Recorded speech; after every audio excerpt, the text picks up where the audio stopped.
Canal de English. I am Elie Smith. Good evening. The headlines.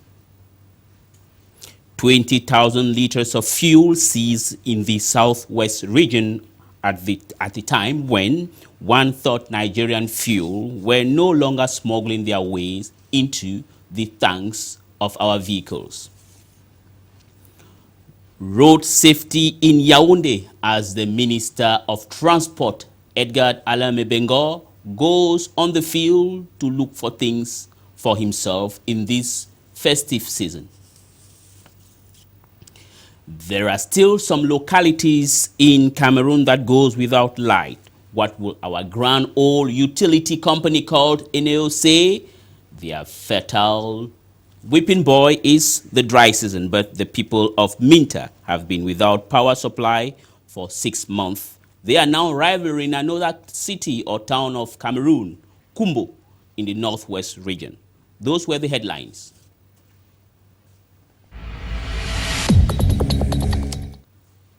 Close to 20,000 liters of fraudulent fuel were seized by the Navy at Isongo, a locality in the southwest region of Cameroon. The operation took place during a search patrol. The fuel left Nigeria to be sold in Cameroon. Details with S. Katala. Some 20,000 liters of fraudulent fuel have been seized by the Navy at Isongo in the southwest region. Eyewitness accounts have it that it was at about midnight that the Navy, during their usual patrol in the high sea, seized the 20,000 liters of fuel. The owner of the fraudulent goods left Nigeria for Cameroon to sell the 20,000 liters fuel. Unfortunately, the boat was tracked down by the Navy, who later handed it to the Southwest Custom officials. This operation is a fruit of the convention signed recently between the Ministry of Defense through the Navy and the Ministry of Finance through the Custom, a convention which intends to help customs officials to fight against smuggling, especially in the high sea.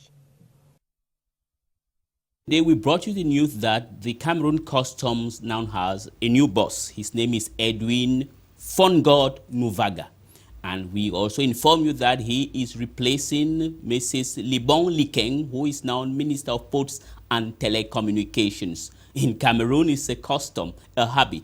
When one of yours has been given an important position or a juicy position, it is time for merrymaking.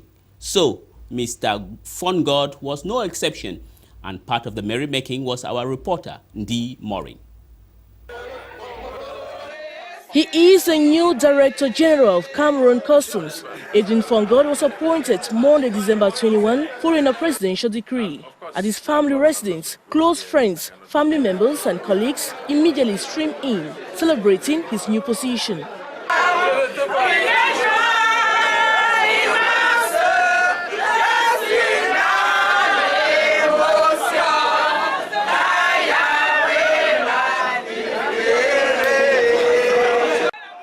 The new custom boss is not new in the house. Edwin Fongod Nuvaga is one of those seasoned senior custom inspectors who have brought in meaningful change in the customs department.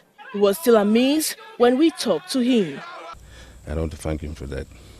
I also want to thank the PM for all what he's done, because normally these things have to pass from the Minister of Finance, to whom I also want to thank very much for having proposed me through the PM to the President of the Republic. And of course, I want to thank my colleagues with whom I work all through my life at Customs, because I'm sure one person can't do all. So you need to work with a lot of people. And if you succeed, it's because the people have decided to work with you.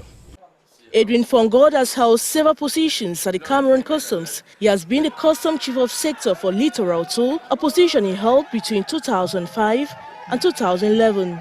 He was then called up to the headquarters in Yaoundé, where he served as Chief of Division in charge of computer service. The Minister of Transport, Alain Edgar Mebengo, was on the field today. He visited major traveling agencies in Yaoundé to make sure that all was well. Our reporter, Tabby Clarkson, was part of the minister's caravan and brought back this report. To some traveling agencies in the nation's capital, Yaoundé, from Binam in Tongolo.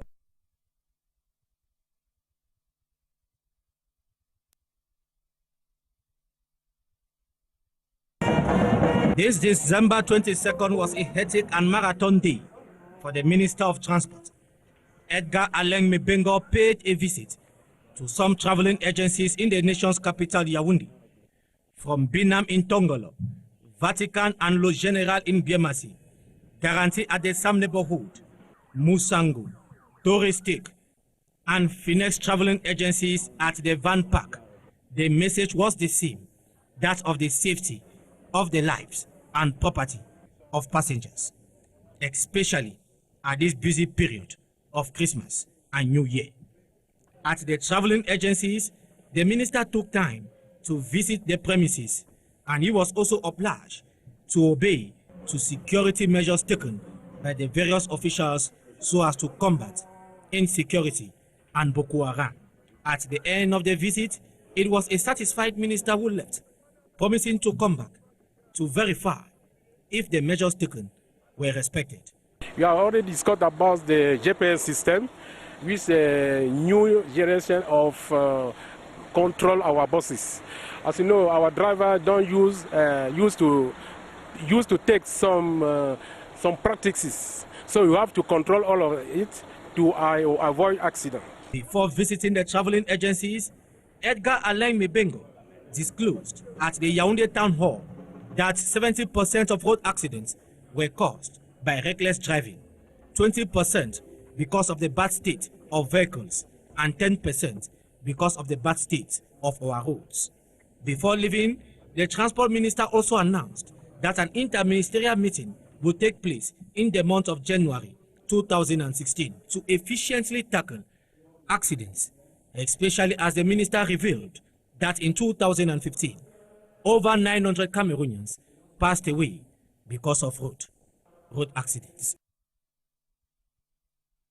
Still in the nation's political capital, that is Yaoundé, where the pupils of Coccinelle Unity School were very happy, joyous, not simply because the end of year has come and they were showered with a lot of gifts, but the great surprise for them was that the First Lady of this country, Chantal Biya, was part of the merrymaking.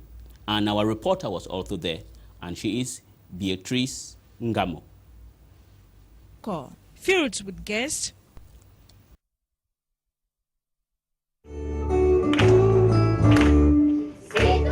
great solemnity at the Coccinelle Unity Palace School Complex. A grandeur linked also to the about 100 gifts placed at the esplanade of the school, fixing the celebration decor. Filled with guests who came to witness the surprise proposed by these little ones. Awaited to preside over the ceremony is the First Lady, whose arrival is welcomed in protocol order. Madame la Présidente et chère maman, la Coccinelle du Palais de l'Unité vous souhaite une chaleureuse bienvenue.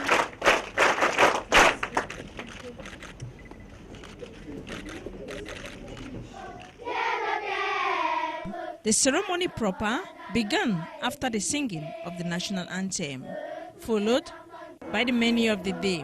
The generosity of the pupils, the age notwithstanding, had something to thrill their guests.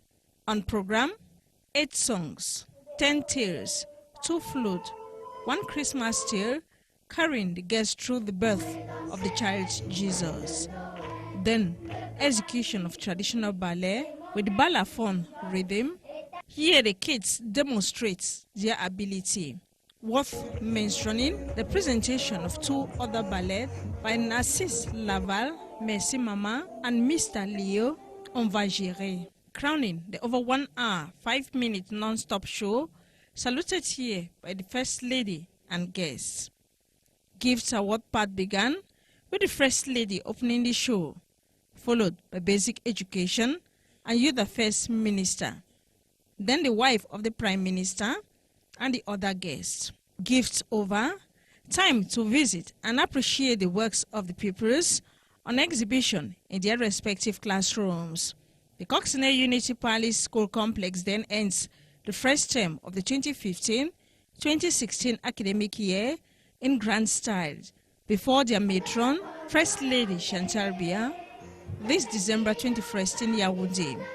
Chantal Biya, who lives after moments of great communion, now a tradition, with the kids celebrating Xmas before time. Inhabitants of Binta, a locality in Nangai Boko, have been going without lights for close to 6 months. This has seriously affected business activities in that part of the country. Leslie Fombo has more. It's been 6 months now, and inhabitants of Minta, a locality in Nangai Boko, have been going without lights. Electric pylons can be found everywhere in the town, but inhabitants have been without lights for this period of time. The main distributor of lights is just 100 meters away. Blackouts is really a serious problem here. For a long time now, we have not been having lights. Nothing is moving here for close to 6 months. You know, when there are no lights, especially at night, we work without any problem. But without lights, motorbikes can't work. Many sectors have been affected due to the absence of electricity. Most houses and business persons are now using generators to survive. This lady, who runs a cold store, says business is no more flourishing. Nothing is moving. I own a cold store. My fish and other products are rotting. Municipal authorities and other administrative authorities have been contacted to solve the issue. 30 million francs CFA has been put in place to provide solar energy by 2016. We have taken the problem into consideration. We took the problem to the Minister of Energy, who gave us 30 million francs CFA to provide lights in this area. Negotiations are ongoing to solve the problem. All attempts to speak with authorities of the energy distribution company in Minta were futile. We are going back to Yaoundé, the capital, where the capital, Yaoundé, is in a festive mood, and they have codenamed it Yaoundé en Fête. But that's not what's making news. What is making news in that locality is that the premises, there is a notice going around saying that no commercial activities will be allowed within or without the premises of the Yaoundé en Fête. For more, Joel Dombo has the details. The grief of a street vendor, unanimous sentiment at Yafe 2015. At stake, this notice restricting the selling of food items and other articles along the outside premises of Yaoundé en Fête. Inside is already full to capacity. It is true, we are on the presidential stretch of route, and we know we should not be selling here. But the organization committee did not include us in the planning. They just said no market here. Soya meats, sweets, Xmas gadgets, boiled eggs, bread and others. The front gate of Yafe is already a small market where street vendors make a living. Beside the numerous adverts on the gates, we have this warning notice pasted at different corners of Yafe entrance. A situation which, when decried, opens door to quarrels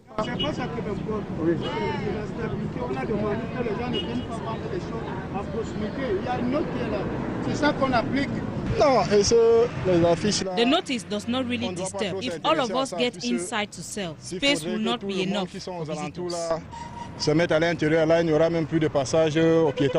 On this first day of Yafe 2015, at the Yaoundé Congress Hall, the timid ambience outside is proportional to that inside, where sounds of hammers hammering nails are still very pronounced. By tomorrow, the outskirts of Yafe will surely be full of street vendors loitering. Let's wait and see the response in respect to these street vendors. Well, we'll be rounding off our news tonight with this music of the coming on stage. After 10 years of absence, Dula is back with a bang. He has brought up an album entitled Ngula Moto. And besides that, the icing on the cake is that he is planning for 2 mega concerts here in Cameroon. He said that in a press conference that was organized in the economic capital, Douala. Oscarine was there and brings back this report. Ngila Moto, the Lion Man, is back. After 10 years of absence on the Cameroonian scene, the ex-musician, popularly known as Douleur, is going to grace the Cameroonian scene with his presence with 2 mega concerts in Yaoundé and Douala on the 23rd and 30th of December, respectively. For everybody. Everybody will be here to share this moment with me. After being absent for so many years, we are going to enjoy together. Je suis très content et j'ai envie de me baigner dans ce mouvement qui avance avec les jeunes, vous voyez. To accompany him on this journey, renowned artists like Mani Bella, Guy Watson, Amapiero, pillars of the Cameroonian music with diverse rhythms. Young artists who are making wave like Franco with his lead song Coller la Petite, Malox, Dynastie Le Tigre, and Andy are not left behind to make this event colorful.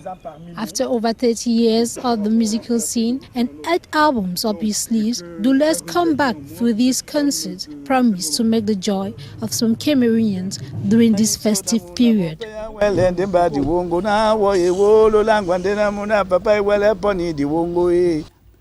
Well, that was Oscarine Gowo rounding off our news tonight here at Canal 2 English. Tomorrow is another day, God willing.